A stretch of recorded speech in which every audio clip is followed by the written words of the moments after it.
ಅವ್ರ ಎಣ್ಣೆ ನಾವು ಕೊಟ್ಟಿರ್ತೀವಲ್ಲ 12 ದಿನ ಈ ತಲೆಗೆ ಹಚ್ಕೊಂಡ್ರೆ ತಲೆ ಮೇಲಿರುವ ಕರ್ಮಗಳು, ತಲೆ ಮೇಲಿರುವ ಪ್ರಾರಬ್ಧಗಳು ಕಡಿಮೆ ಆಗ್ತವೆ. ಶನೇಶ್ವರ ಸೂರ್ಯಪುತ್ರ ಅಂತ ಕರಿತೀವಿ ನಾವು. ಅದ್ರ ಜೊತೆಗೆ ಪತ್ನಿ ಜ್ಯೇಷ್ಠ. ಆದರೆ ಧಾನ್ಯವನ್ನು ಬಳಸೋದು ಕಪ್ಪು ಎಳ್ಳು, ಹಾಗೆ ವೃಕ್ಷ ಬನ್ನಿ ಮರ. ರಾಶಿ ಮಕರ, ಕುಂಭರಾಶಿಗೆ 2 ಅಧಿಪತಿಯಾಗಿರ್ತಾನೆ. ನೀಲಿವರ್ಣ, ಅಧಿದೇವತೆ ಪ್ರಜಾಪತಿ, ಪ್ರತ್ಯದೇವತೆ ಯಮ.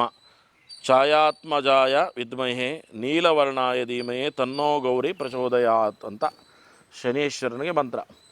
ಬನ್ನಿ ಪೂಜೆಯಿಂದ ಮಾಡುವಂಥದ್ದು ಶನೇಶ್ವರನಿಗೆ. ಶನೇಶ್ವರ ಏನಂದರೆ ಕರ್ಮಕಾರಕನಾಗಿರ್ತಾನೆ. ಯಾರು ಒಳ್ಳೆಯ ಕರ್ಮಗಳನ್ನು ಮಾಡ್ತಾರೋ ಅವರಿಗೆ ಒಳ್ಳೆ ಫಲಗಳನ್ನು ಕೊಡುವಂಥದ್ದು. ಯಾರಾದರೂ ಕೆಟ್ಟದ್ದನ್ನು ಮಾಡಕ್ಕೊಳ್ಟ್ರೆ ಅವ್ರನ್ನ ಅದರಿಂದ ಬಚಾವ್ ಮಾಡಿ ಶನೇಶ್ವರ ಕಾಪಾಡುವಂಥದ್ದು.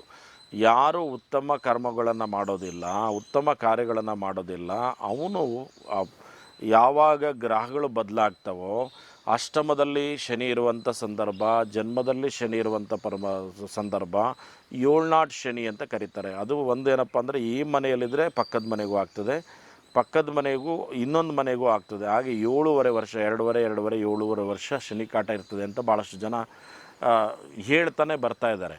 ಆದರೆ ಒಂದೇನೆಂದರೆ ಶನಿ ಅಂದ ತಕ್ಷಣ ಭಯ ಇಲ್ಲ. ಯಾರು ಒಳ್ಳೇದು ಮಾಡ್ತಾರೋ ಅವ್ನಿಗೆ ಒಳ್ಳೆ ಫಲಗಳನ್ನು ಕೊಡ್ತಾನೆ.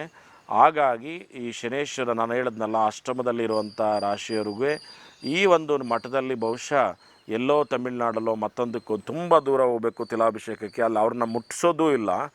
ಅಲ್ಲಿ ಇಲ್ಲಿ ಜಾತ್ಯತೀತವಾಗಿ ಶನೇಶ್ವರನಿಗೆ ಅಭಿಷೇಕ ಮಾಡಲಿಕ್ಕೆ ಅವಕಾಶವನ್ನು ಕೊಟ್ಟಿದ್ದೀವಿ ನಾವು.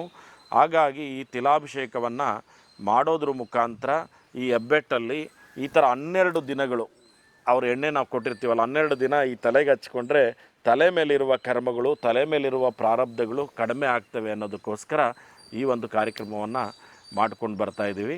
ಈ ಶನೇಶ್ವರನ ಒಂದು ತಿಲಾಭಿಷೇಕವನ್ನು ಮಾಡಿಸಿದ್ರೆ ಸಾಕು, ಬಹುಶಃ ಉತ್ತಮ ಫಲಗಳು ಜನರಿಗೆ ಸಿಗ್ತವೆ. ನೀಲಾಂಜನ ಸಭಾಭಾಸಂ ರವಿಪತ್ರಂ ಯಮಾಗ್ರಜ ಛಾಯಾ ಮಾರ್ತಾಂಡ ಸಂಬೋಧಂ ತಂ ನಮಾಮಿ ಶಂ ಶನೇಶ್ವರ. ಶಂ ಶನೇಶ್ವರಾಯ ನಮಃ. ನೆಕ್ಸ್ಟ್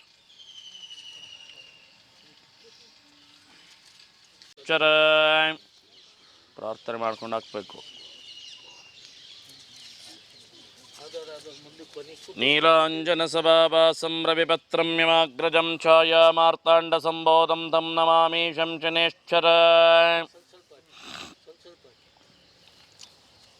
ಬನ್ನಿ, ಸ್ವಲ್ಪ ಹಾಕ್ಬೇಕು. ಹಾಂ, ಬನ್ನಿ.